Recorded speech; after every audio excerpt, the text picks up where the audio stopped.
communauté française ne se bâtira pas sur le conflit de la vieille bourgeoisie égoïste et du peuple affamé. C'est pourquoi je ne voterai pas ce projet qui donne satisfaction au capitalisme international et serait le bon prétexte pour les communistes à accentuer nos divisions. Je ne le voterai pas. Je serai sans doute le seul à ne pas le voter, car il semble que par une étrange aberration, la Chambre tout entière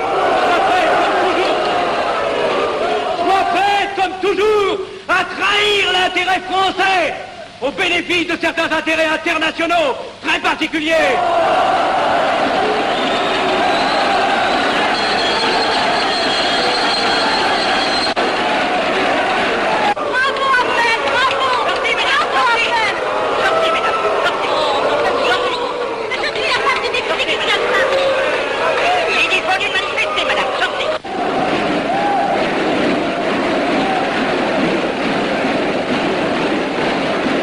Il a du courage, ce petit Avenel. Ces petits nationaux trop puritains nous font perdre notre temps. Il faudrait l'éduquer un peu. De quelle loge est-il? Il n'est pas de chez nous, mon frère Dubois. Tout s'explique. Voilà un garçon intelligent qui a besoin d'une méthode et de conseils. Présentez-le donc. Il est sensible, il faudra procéder avec précaution. Envoyez-lui la rivière, il saura le persuader. J'y vais.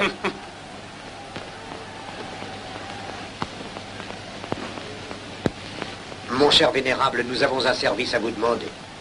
Enfin, dis donc, je vous suis tout dévoué. Le jeune Avenel qui vient de parler assez brillamment devrait subir les épreuves de l'initiation. La maçonnerie lui apporterait beaucoup et le disciplinerait. Ne croyez-vous pas? J'y pensais déjà. Nous allons nous en occuper activement. Alors, je suis brisé. Comment avez-vous trouvé mon discours? Excellent. Vous leur avez dit de fort bonne vérité. Ouais, ça n'a pourtant servi à rien, ils ont voté le projet. Ça ne sert jamais à rien de dire la vérité. Les gens n'aiment pas la vérité. Ils préfèrent de beaucoup les mensonges. Vous êtes cynique. Non. J'ai une certaine expérience politique, déjà ancienne. À propos, voulez-vous venir un peu avec moi? J'ai quelque chose à vous dire. Volontiers.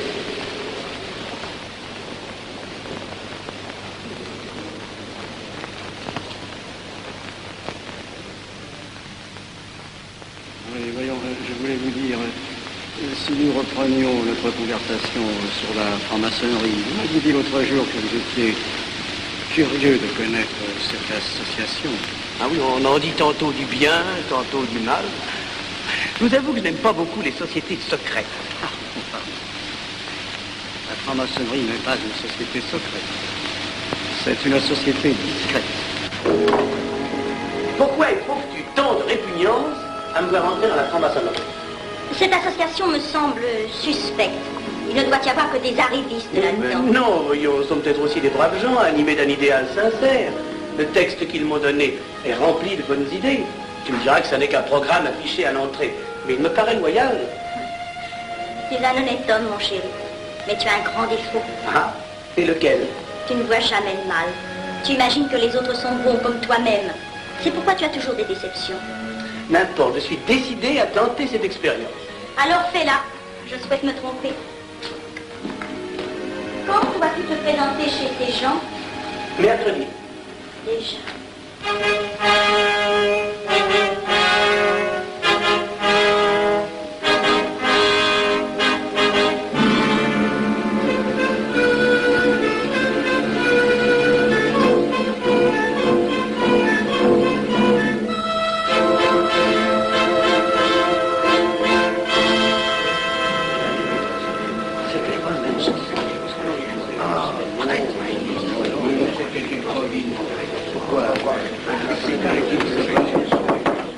Mes frères, les travaux reprennent force et vigueur.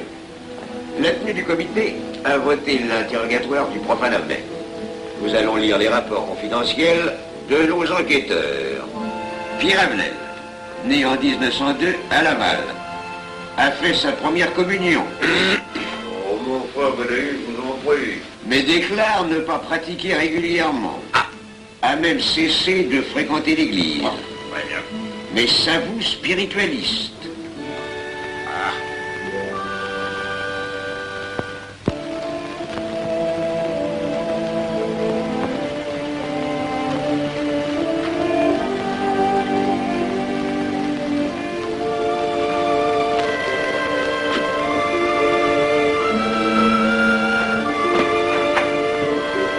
Monsieur, voulez-vous aussi? Permettez-moi de vous barrer les yeux. Mes frères, le profane Avenel, qui nous est recommandé par notre frère Gainsbourg, vice-président de la Chambre, est député. Cela ne nous impressionne pas. Nous devons surtout examiner ce qu'il pourra apporter à la franc-maçonnerie. Il nous faut des gens qui servent notre ordre et contribuent à sa puissance. Pour l'instant, il paraît afficher des idées nationales un peu trop absolues. Mais enfin, je voudrais vous prévenir d'une chose. Comme il est de notre intérêt de tenir en main un grand nombre de parlementaires, il vaudrait peut-être mieux ne pas lui poser des questions qui pourraient le choquer. On nous le signale comme assez sensible sur les questions spirituelles ou religieuses. Quand il aura travaillé quelque temps parmi nous, il aura évolué.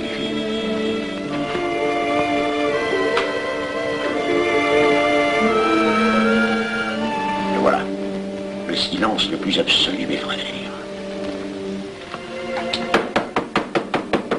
Qui frappe ainsi régulièrement à la porte du temple? C'est un profane qui demande à être interrogé, vénérable maître. Faites entrer le profane.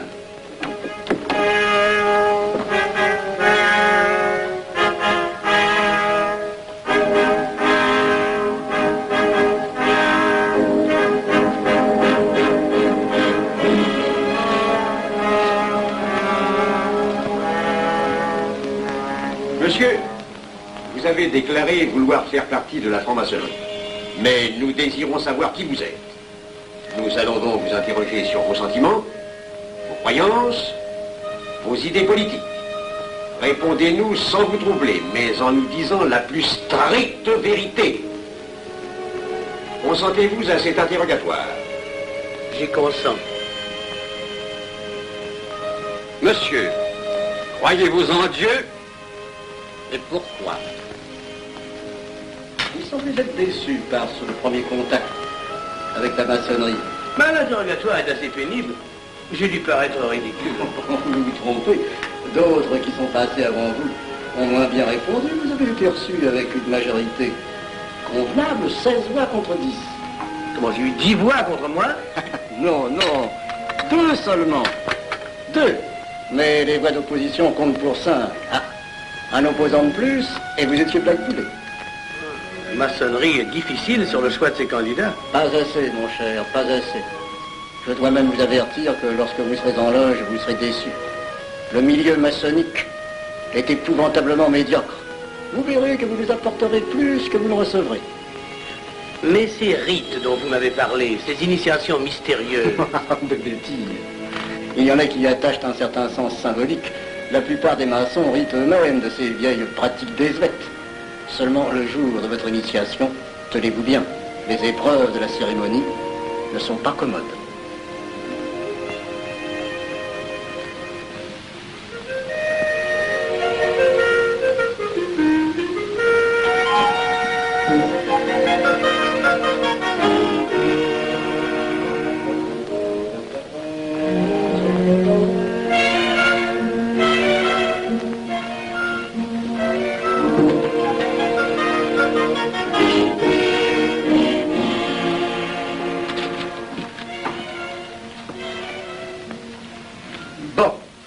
Attendez à la buvette, là. On viendra vous chercher. Mais c'est entendu, mon cher, je m'occupe de ton affaire. Tu peux compter sur moi. Mais c'est entendu. Excuse-moi, la tenue va commencer, je suis un peu en retard.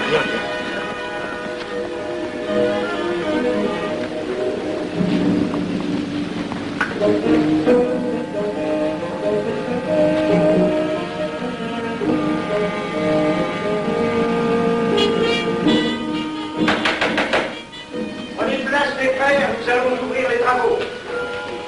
Mon frère Durand, veuillez prendre place à l'ordre.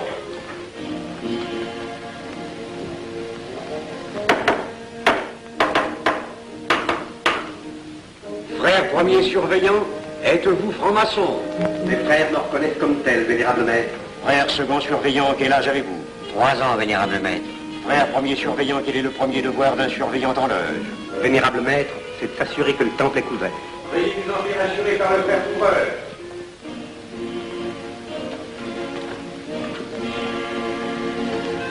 Le temple est couvert, vénérable maître. Frère second surveillant, quel est le second devoir des surveillants en loge? Vénérable maître, c'est de s'assurer que tous les frères présents sont membres réguliers de la loge ou visiteurs connus. Debout, et alors, mes frères.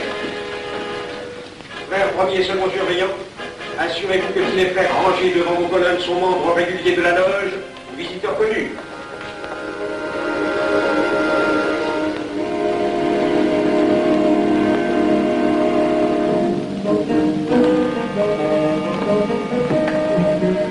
Vénérable maître, les frères qui décorent l'une et l'autre colonne sont membres réguliers de la loge ou visiteurs connus. Il en est de même à l'Orient. Frère premier surveillant, à quelle heure les francs-maçons opèrent-ils leurs travaux? À midi, vénérable maître. Quelle heure est-il, frère second surveillant? Il est midi, vénérable maître. Puisqu'il est l'heure du travail, frère premier et second surveillant, invitez les frères de vos colonnes à se joindre à vous et à moi pour ouvrir les travaux de la respectable loge des enfants de l'univers Orient de Paris au grade d'apprenti en la forme accoutumée. À moi mes frères, par le signe, la triple batterie et l'acclamation.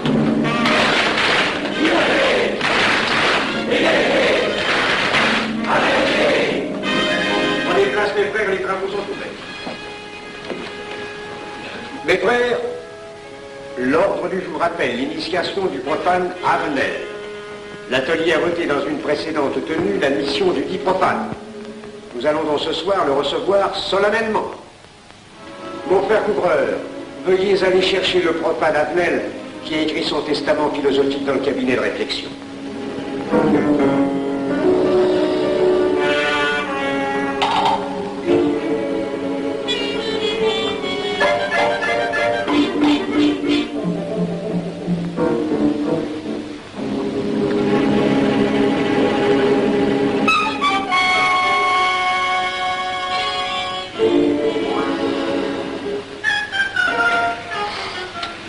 Rigolo leur truc.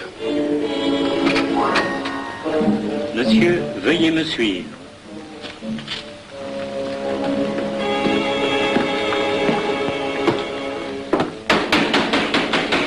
Qui frappe ainsi régulièrement à la porte du temple? Vénérable maître, c'est un profane qui demande à être reçu maçon s'il en est jugé digne. Frères, armez-vous de vos glaives. Faites entrer le profane.